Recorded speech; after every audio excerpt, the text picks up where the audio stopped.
di ba? Kasi siya naman yung nagsabi na matalino ako. So, thank you, Secretary Laurel, for saying na matalino ako.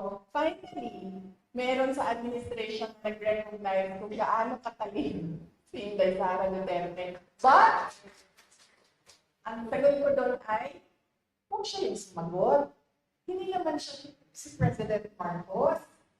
Diba? Hindi ko naman sinabihan si Secretary Laurel na, uy, nasaan na yung pangako mo na 20 pesos per kilo na rice? So, bakit siya yung sumasagot?